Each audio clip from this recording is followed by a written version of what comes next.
It is Thursday, February the 3rd. I am John Pollock, along with Wai Ting for your post-daily news update. Do you know 21 years ago today, Wai, the launch of the XFL? 21 years, wow. That first week when it was gigantic, and then subsequent weeks it was not gigantic. But that first weekend, I remember that pretty clearly. Actually being at some family party thing, and it was actually my cousins and stuff that were like, hey, the XFL's on. Are we going to watch the game? I was like, I guess so. I didn't have that much interest in it, but there we go. The XFL. Can you imagine if it did take off? How different perhaps even the wrestling world would be. I'm sure there would be repercussions. It was just such a different time frame, because if you look at where they were then versus this most recent XFL was way more viable in today's marketplace. That I think you look at, the attempt to there has been for whatever reason, spring league football has just been something that has not been able to sustain, even though there have been some meaningful attempts at it. But in today's marketplace, it just seems that it's just something that it's amazing that you don't get football year round, beyond your college seasons and the NFL. That I would look at the XFL as version 3. I would not bank on its failure. Yeah, well, we'll see if he ever attempts again. Well, I guess he can. He doesn't own Vince it McMahon anymore. might be out of the football business at this point, but he leaves quite the legacy behind of abruptly pulling the plug on the most recent version. But we have lots to talk about today. We have Rewinded Dynamite up on the site from Wednesday night, going through all of the show from Chicago, featuring CM Punk and MJF. But the major news was, of course, Brian Kendrick's both addition to the card and then subsequent removal just an hour or so before the show, when they put out the statement that after the comments had resurfaced that he had conducted in various interviews in 2011 and 2013, and he was removed from the show. And I guess the next question will be if this is ultimately, this was his one chance with AEW and they do not revisit this, or if they feel like they will revisit maybe utilizing a Brian Kendrick. It's whether right or wrong, the fact that it is not a major star comes into the equation as well about, a Brian Kendrick. I mean, this is not someone that is going to be make or break for AEW regarding whatever decision they make for the future. And if they feel comfortable using him and believe that, that his apology is sincere and people are owed second opportunities.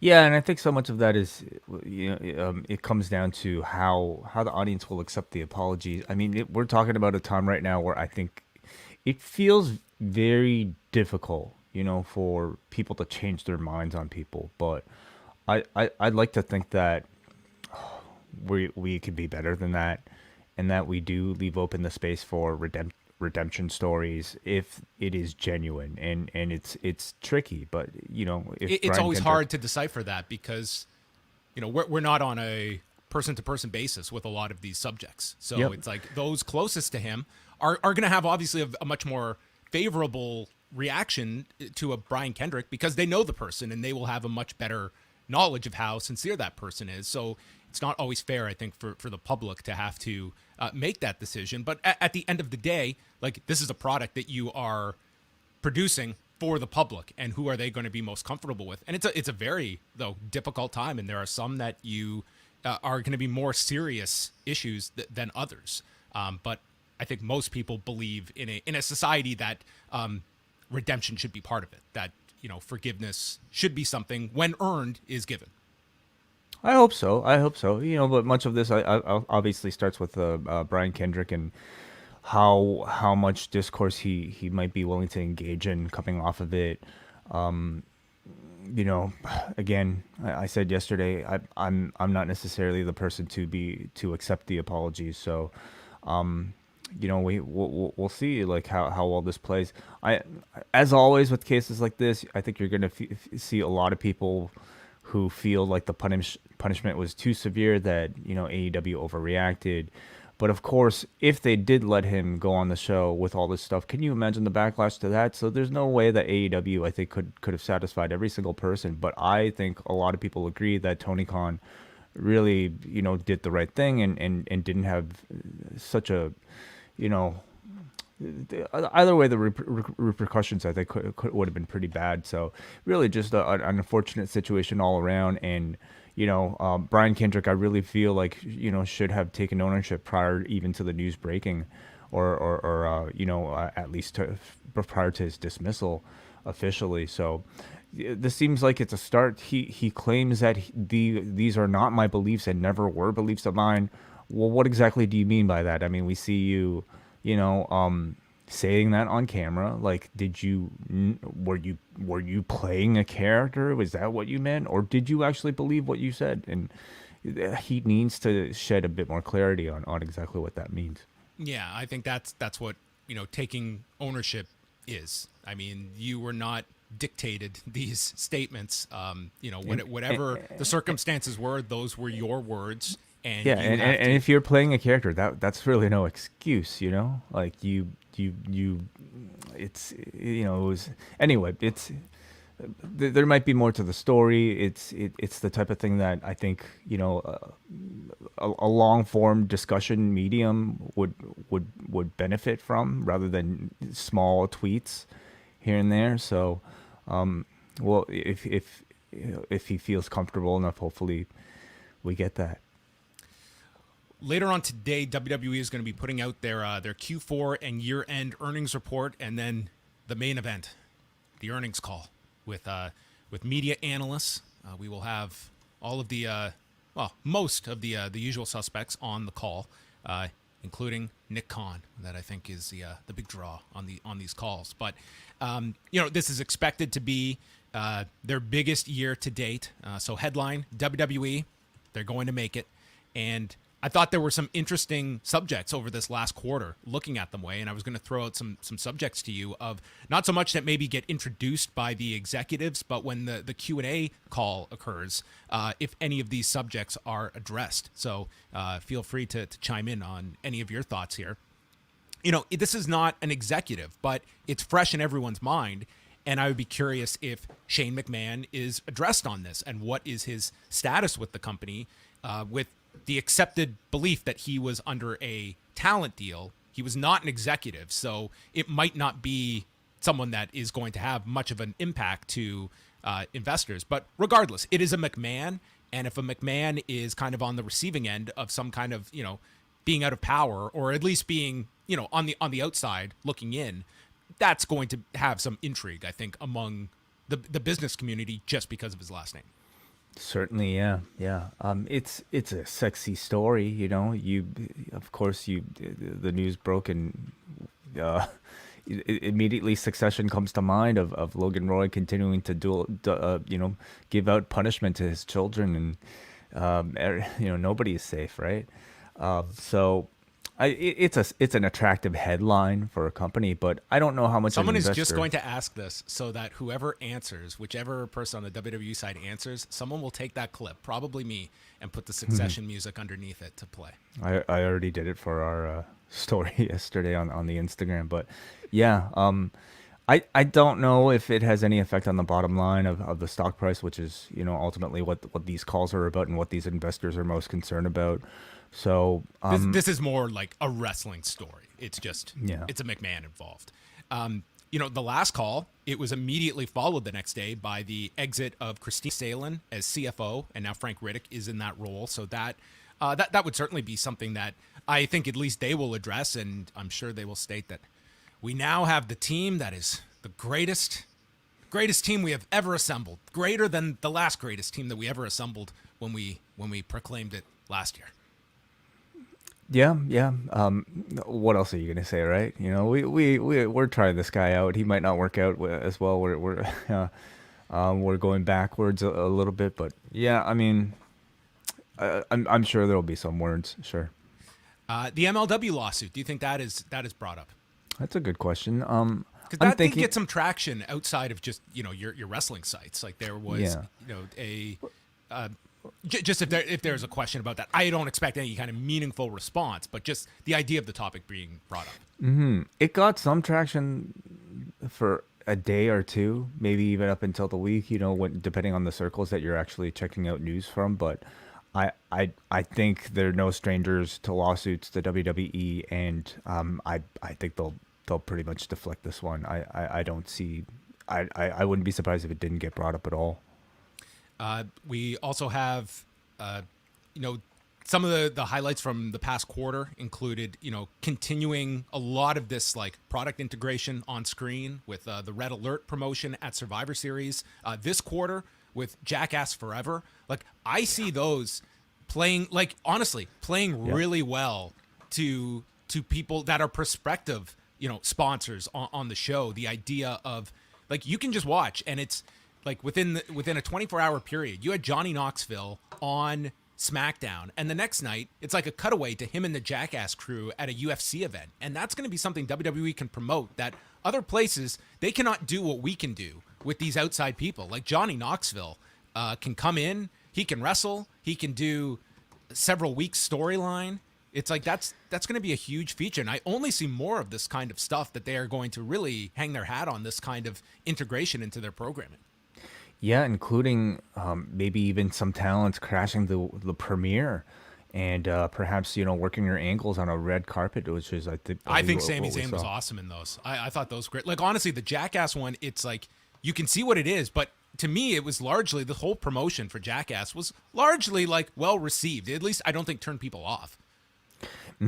I didn't get to see the clip myself, but I mean, obviously it depends on the brand, and obviously for Jackass, doing something with professional wrestling almost feels perfect, right? He tweeted throughout the day that he was in LA to go, so you're following him around at these different LA spots, complaining about how expensive the coffee is, and then it culminates with this. So it was like a whole day-long thing with Sami Zayn. Like, that guy has a significant value to WWE's like strategies of what they are doing. Like it was really great. He has been great throughout this whole run with Johnny Knoxville. And the WWE, I think, has a very specific value for a property like a Jackass or any sort of movie that might be targeting the audience that the WWE has. Look at us, or like as a wrestling news source, we're talking about Jackass Forever, days on end right now. So are we going to see it tomorrow, you and me? I don't think so. I believe the theaters are opening up, but I don't know if I'll be making the time for this. Might be a VOD viewing for me, but yeah, this will definitely get brought up. I'm sure. I'm sure the return of Ronda Rousey is going to be a big discussion point as well. I had that down as well here. I'm kind of curious if they give any kind of confirmation on what's happening 4th of July weekend, because we just had the announcement at UFC 76 in Vegas the same night that they had announced Money in the Bank, and the only question is, do they stay on that Saturday or just move it to the Sunday night? But they believe there's going to be a huge amount of tourists coming through Vegas 4th of July weekend. That was their thinking. It's just, they did run SummerSlam head to head with a big Manny Pacquiao fight. Do they want to do the same on a 4th of July weekend where it's possible like that could be Conor McGregor's return fight? And can we draw it in a stadium? What is that kind of crossover for Vegas tourists on a 4th of July weekend to go head to head with them? Yeah, interesting. Okay, so the Pacquiao fight last time, there was some crossover with the main event. What exactly was the overlap? Well, going into it, we had the idea that SummerSlam would finish in time for people to get to before the Pacquiao fight started. That was not the case, and the SummerSlam, it bled over into the Pacquiao fight. So it wasn't really like one was just going to end, and they were going to allow people at SummerSlam to get across to. Get across the T-Mobile Arena. In this case, on a Saturday, like we know the start times now, like Money in the Bank would be an 8:00 start time. In theory, like SummerSlam would be over in time for people to get there for the main event. But my experience is that the UFC Money in the crowd, Bank. Money in the Bank, you mean? Sorry, yeah, Money in the Bank would end before the main event, but it would certainly like cross over into like the pay-per-view portion that, for a lot of people, it's like, it's not always showing up for the prelims, but certainly for the main card. I would imagine like a lot of your crossover audience, we're not talking about, your your celebrities that are attending a UFC. It's fans that would probably want to see and are probably paying a good amount of money for tickets to go to the UFC card and not just for one fight. Well, So- I mean, I don't know if the WWE would do this, but they can always play with their timing, and if they care enough, about this competition, if it is from a Conor fight or something, or if they want to play nice with Dana, maybe they would bump the show up a bit. Maybe, something tells me maybe they wouldn't do that for anybody. Or just run but- the Sunday. You could just run the Sunday. It's like 4th of July weekend. That would be I'm sure Vegas would be very happy to have, and they will. They'll have 2 major events in town that weekend. But I mean, certainly the UFC, it's very dependent on what that card looks like. I mean, there's, a degree if you're talking about something as significant as Conor McGregor versus, some injuries come your way and you can't headline with the most attractive championship or main event fight. Also, anything else to add there?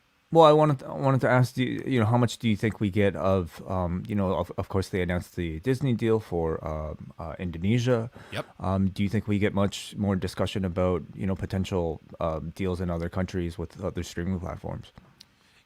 I'm sure that gets brought up. I don't think they would really, unless a deal is ready to be announced, I don't think they're going to give much in the way of any kind of information regarding who they're even in talks with. But the replay rights for Raw and SmackDown, I mean, that is something I can't remember the exact wording that Nick Khan used on the last call, but he said, I feel these negotiations will be like fun and intense or something like that. Whatever. I'm sure all negotiations are fun and intense for one, Nick Khan. But, that I think that is one of the, short-term deals that are coming up that they're going to be looking at with a lot of interest. And it seems WWE was very, very optimistic on that last call that there's going to be significant demand for those next day rights once they come up at some point. We don't know when exactly they expire, but they had said on the back half of 2022. So that's, you would think like the meaningful conversations are going on now. So I think certainly they'll ask about that.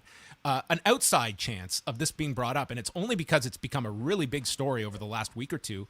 WWE has a relationship with Spotify, and Spotify has been under a lot of fire lately. It started with like Joe Rogan and has led to several artists pulling their music from the service, but it's also kind of been an excuse to sort of look at Spotify's overall business model of how artists are being paid. Like I don't think Spotify has ever received this much scrutiny, and regardless of how WWE feels about that, they do have a business relationship with Spotify, and only curious if any of the analysts ask them for any of their thoughts on such a mainstream topic at the moment.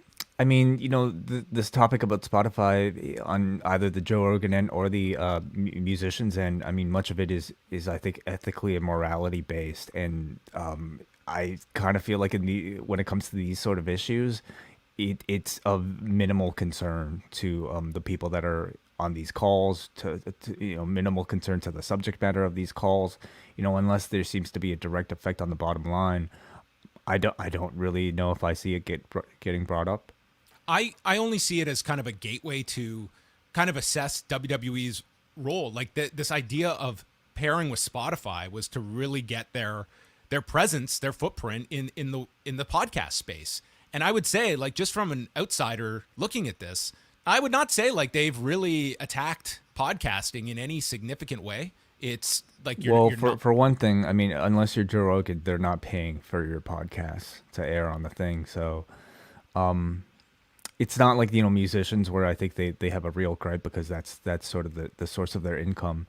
But I mean, I guess also if you're the WWE, what exactly is the extent of their podcasting deal? Like, I mean, it was like a mean? formal deal announced. I don't think they're just, handing over podcast content to them and there's like no money. Are their involved in podcasts this. exclusive to Spotify? They've got, I don't know if it was announced as an exclusive agreement, but this was like a significant announcement they made about a year ago that they had partnered with Spotify. Okay. Yeah, Anyway, interesting. those are some of the subjects. Anything else you're kind of curious to hear about?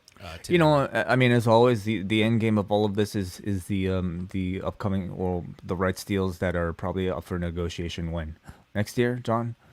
The Raw and SmackDown deals.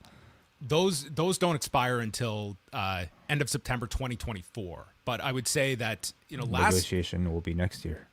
Yeah, I mean the last time it was about 18 months out that they announced the deals with NBC, Universal, and Fox. So if you're looking at that, like I would think like we're maybe not quite at the point, but we're getting close to where they will be getting into like heavy negotiations about these rights. Like it's very possible that there could be an announcement like spring 2023 would kind of be the ballpark of when you would be looking to see if like deal announcements are going to be made. How about NXT 2.0? You think that's a topic of concern? I don't think it's going to be as major of a topic as it was because it was so fresh during the last call about such significant changes. It just it's not a show that has like cratered with its audience. It's not at a great level, but it's not at an embarrassingly low level either. If anything, I think their developmental subjects will be mainly on the next in line program and kind of that recruitment model more so than NXT 2.0. I just don't know how much there is to really that has changed from the last quarter. Like we see what NXT 2.0 is, we can see what they are attempting to do, and if anything, it would be like an idea of touring and moving this thing beyond just being a once a week live 2-hour program. So we will have coverage on the site tonight of that of the earnings report and call, and then in this slot tomorrow will be myself and Brandon Thurston to go through the sound bites, the quotes that we can isolate. There will be plenty to talk about coming out of this earnings call. I forgot to mention something that I think is quite very interesting that Brandon has suggested that he would do for this. And I wanted to just pull this up and draw attention to it because I think it's actually really cool. Brandon Thurston has officially tweeted out. Officially, not unofficially tweeted. I will donate $20 to @PressFreedom, which is, of course, the Committee to Protect Journalists, for every time the word #metaverse is uttered by anybody on the line during tomorrow's WWE Q4 earnings conference call. So Brandon has said it. Every time the word metaverse is said by anybody on the conference call, he will donate $20 to the Committee to Protect Journalists. So that's a great idea. That's a fantastic idea. Let's hope somebody calls in and has an entire series of questions about the metaverse.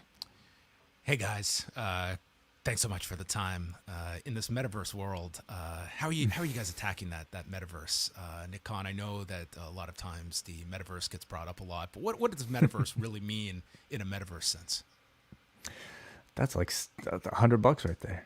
There you go. Well, good on Brandon. I wonder what other phrases might get. See, Vince, I think they would default to like Vinceisms, but Vince is such a small presence on these calls. It's usually like opening remarks and then, dude, he's off to the gym, by like minute 5 of this thing. They probably know the less said from Vince, the better. It's a great quarter. This is just spectacular, things of that nature. I'm off to a local facility and self-mutilation. All right, WWE Hall of Fame update. This reporting coming from pwinsider.com, noting that the Hall of Fame, it's expected to take place on the Friday night of April 1st. This is not an April Fool's joke. 30 minutes after SmackDown concludes, they will run the Hall of Fame from the American Airlines Center, which is the site of SmackDown, 30 minutes after it airs. So 10:30 Eastern on Peacock and the WWE Network. Same site also had previously reported that it looks like NXT Stand and Deliver would be a Saturday afternoon offering, just hours before the first night of WrestleMania. So it seems there is a strategy to kind of consolidate from a WrestleMania week to a more like WrestleMania weekend, at least from the WWE side of things. I can see like pros and cons to this. I would say if you are a fan, if you were going to SmackDown, this is saving you the cost of a ticket if you're someone that likes going to the Hall of Fame, which I would say over the years, the Hall of Fame has gone from something that I personally always enjoyed going to, but I think over recent years with all the options, it was much less attractive as a standalone event, especially in the world where the entire thing will be on the network. It's not that kind of immediacy to have to be there live for it. Yeah, I mean, you and I think would personally agree. The Hall of Fame used to be one of the highlights of the weekend for both of us. Anytime we'd go down to WrestleMania, but as more exciting shows started to take place and started to be scheduled all around the same event, same time period, I mean, it became less and less of a priority, and more so that it kind of turned it into a podcast, really, the Hall of Fame that you can listen to maybe the next morning if you really wanted to. I don't think And Spotify wanted the Hillbilly Jim podcast. the extended version, yeah. We got the extended version. We got the extended director's cut of that speech. Yeah, yeah. But I mean, this is still going to be a week, John, because they've got 2 nights of WrestleMania. They've got SmackDown, of course. Have they announced? They haven't announced anything for Thursday. No. Yeah, so that spots were wide open. Of course, It's there's like always it's still running like approximately like the same WWE event. It's just in a more consolidated time frame, which I'm just curious, like the thinking about this. Is it like just pack everything together that it's going to make it much more difficult if you want to go and do other things that weekend? I think at the same time, I don't think anyone that's traveling, I should say for like a certain level of fan, if you are just there for WWE, then yeah, you want to consume all of this. But if you're someone that wants to see a lot, I don't know if SmackDown and the Hall of Fame are big deals to begin with. do we have a special guest? Just a second. He's disagreeing about this Hall of Fame setup. 1 second. I think we might have our very first cameo from a brand new Pollock expert who has something to say. But that's adorable, John. What was Max's thoughts on the Hall of Fame? Nothing. He thinks Coco should be inducted into the Hall of Fame, and not Beware, but rather the animated character. Show. That's wonderful. Yes. Yeah, man. They're packing the days, and I think it'll kind of make it a bit more exciting if you're a WWE fan. I mean, it's going to be a lot of content. Let's be honest. It was anyway. Going from the Thursday over now to was the Sunday afternoon to Sunday evening for Yes. full of wrestling content. And if you're a wrestling journalist, good luck to you. Okay, it's going to be a bit of a marathon trying to cover every single one of these events. But there's also going to be, I think, an air of excitement throughout the weekend where people's cravings and appetites for professional wrestling might be higher than it is usually throughout the rest of the year. In terms of travel, obviously the most activity is going to be between the Friday and the Sunday anyway, towards the Monday. So you're still getting 4 straight days of, I think, A-run WWE content that they're choosing to keep it together rather than spread out for between 4 or 5 days. If the last thing on this, if you were somebody that do you think the Hall of Fame would sway people that were probably SmackDown is not your must go to event, but does the Hall of Fame, does that kind of Absolutely, I do think so. Yeah. also dependent upon who the class is? I mean, if this is a year they put the Undertaker in, which Texas would be a year that you would consider it, then that becomes a much larger event. I actually do think it's a great idea because, like you said, both those things on their own, the Hall of Fame on its own and SmackDown on its own, might not be that special. When you pair the two together, one as the bonus for the other, if you're strictly there for the Hall of Fame, well, you get a bonus edition of SmackDown. If you're there for SmackDown, well, you get a bonus Hall of Fame. It actually turns it more into a WrestleMania weekend caliber event. So I think it's actually quite the good move. I mean, they do probably take the hit on potential ticket revenue, but at this point, maybe it's a loss that they're willing to take. It's a big building too, American Airlines Center. Like I've been there. It's a large arena. NXT on Tuesday night, Booyaka. They did 619,000 viewers, up 4% this week. Excuse me? Booyaka? 619. Oh, 619. 619. I thought that was just something you're going to try every time we get into ratings. Can you please say Booyaka before getting into the number? GFY. 170,000 viewers in the 18 to 49 demo. So they were down 8% in the demo, up 4% in viewers. But the big loss was among females. Women 18 to 49 were down 20% this week. 18 to 34-year-old females down 48%, although they're 35 to 49-year-old women up 25% this week. So younger female viewers, I guess they were not into Gunther in a 6-man tag or the alliance of Braun Breaker and Tommaso Ciampa attempting to coexist? I mean, maybe it was the lack of Ollie J. Maybe it was. I'm trying to think what else. What's the new singer's name? What new singer? Which new singer? Lions, the new character that they introduced, the one who's the child of a bassist and a groupie. That might have been cut up from the version that I streamed the show on, so I didn't even see that. Oh, this is a new character that they are introducing. What else do we have here? CBS has announced a new celebrity reality series called Beyond the Edge, which will feature 9 celebrities, including Ray Lewis, Meta World Peace, and Jodie Sweetin, the former Stephanie Tanner, among the 9 celebrities competing in Panama in a series of challenges, and it will be hosted by Showtime Sports' own Mauro Ranallo. The description here: the celebrities gathered in Bocas del Toro, Panama in September and October. For 2 weeks, the celebrities experienced torrential downpours, scorching heat, and deadly wildlife while living in the exotic Panama jungle. Instead of judges or eliminations, celebrities will compete as teams to raise money for their charities of their choosing. If the stars had enough, they can ring a bell to signal that they are ready to go home. At the end of the 14 days, the top 2 earners go head-to-head in one final competition to ultimately win the most money for their charity. So this is very much in the vein of Survivor, and it sounds like they're pushing this as like Survivor with celebrities, but way more dangerous. Is kind of what I took from the trailer of this. At least more dangerous than you've seen celebrities, who are presumably very comfortable in their lives enter.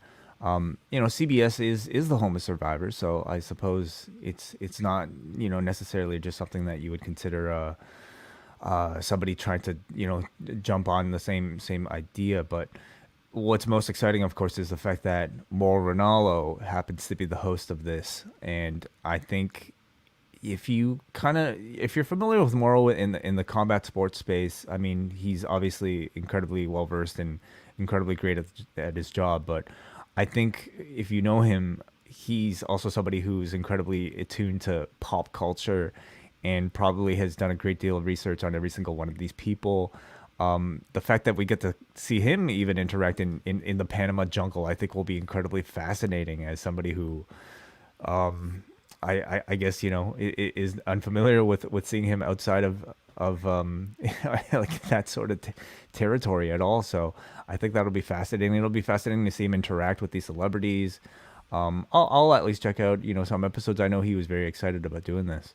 Yes, and I mean, I'm not familiar with all of the people on this, but I would imagine like Mauro Ranallo might be more known than some of these celebrities that are on here. There's several here that everyone will have heard of, but I guess the hidden headline to all of this is that it turns out that the last man standing from NXT on Wednesday nights is Mauro Ranallo. This will be Wednesday nights at 9 on CBS. So going against Dynamite. That is fascinating. You're right, yeah. But very exciting for the man, making his national, I suppose, game show hosting debut on CBS. Like, it doesn't really get bigger than that. So continuing always onto bigger and better things. And this time outside his return to CBS after Elite XC. Oh, okay. Yes, that's right. Yeah. And this time outside of the combat sports world. So incredibly exciting for him. Yeah, very good for him. And just before we end off, I thought this was an interesting story that came out on Tuesday, and that is that Game Changer Wrestling will be debuting on the Wrestle Universe streaming service beginning Friday morning. They're going to be posting their homecoming event from last summer that had the Matt Cardona, Nick Gage match, and Fight Club from Atlantic City. But what's interesting about this is that it's going to be GCW content with Japanese commentary on it for the Japanese market. I thought that was really interesting. And Wrestle Universe you've got like Noah, DDT, Tokyo Joshi Pro among the companies on there. I think this is a really interesting move by GCW and shows where Japan fits in their kind of expansion ideas, that they are going to this level to pair up with a Wrestle Universe and have Japanese commentary. We focus so much on kind of exporting Japanese content for an English-speaking audience, but don't typically look at it the other way, which GCW is doing. Well, I'd love to know how this came together. Was it Wrestle Universe coming to GCW, or was it GCW going to Wrestle Universe? In either case, I think it's a great little partnership for both of them. For GCW, yeah, absolutely. They're looking to expand into other territories, and getting to Japan on a service that's already widely available for a lot of people, I think is a great way of doing that. And I think even for North American audiences, though, this is really good for Wrestle Universe, because GCW is always in the news, and we're always talking about, like, they've got people like Jon Moxley making constant appearances.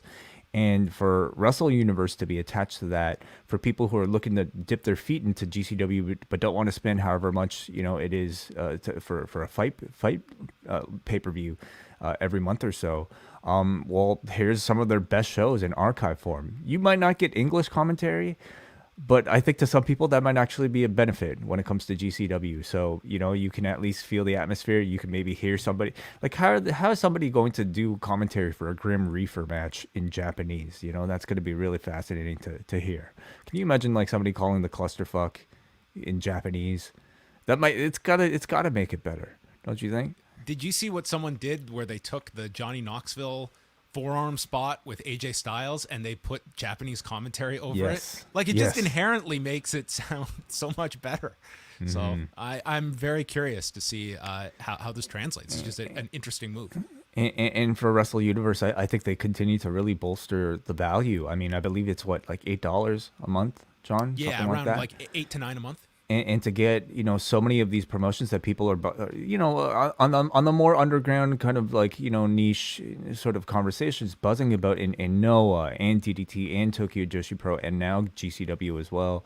I think it's great for them. But we should mention this is not going to be the live events that not the newest events, but archived events, and we don't know exactly how long the delay will be, but they are going to have two of their latest shows in GCW Homecoming and GCW Fight Club AC as part of at least the first crop on Friday. And final note here, tonight's episode of Impact, they've got a lot of matches announced for tonight's show. It will feature Jonathan Gresham taking on Steve Macklin, the Digital Media Championship defended by Jordan Grace against Matt Cardona, Jay White, Gorillas of Destiny and Chris Bay taking on Ace Austin, Madman Fulton, Speedball Mike Bailey, and Jake Something. Josh Alexander versus Vincent. Jonah against Crazy Steve.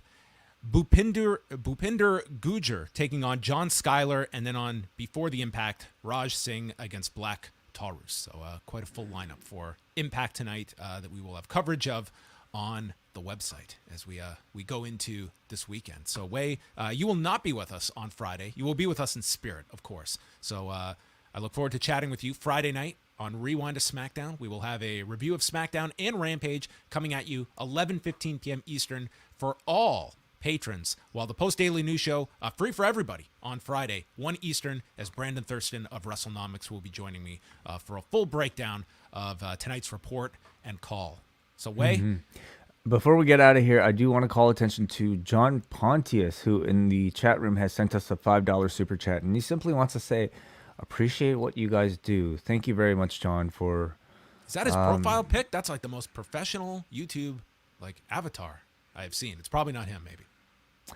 I'm willing to bet it is him. Okay. I don't know what exactly John Pontius's YouTube is, but maybe it's the type of channel that calls for a professional photo. All right. Maybe he's a lawyer. There's plenty of occupations where you can look nice for. You don't have to be a lawyer. What's your YouTube profile pic?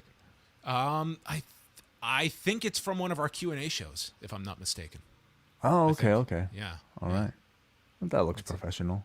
That's it. That's as professional as I get. Okay. On that, all right, everybody. That's it. We're going to wrap up the show. Thank you to everybody for tuning in, watching live, listening after the fact, however you listen to the show. If you're pirating this on some obscure website, I hope you don't get hit with spyware, but hey, our show's worth it. Goodbye. Thank you.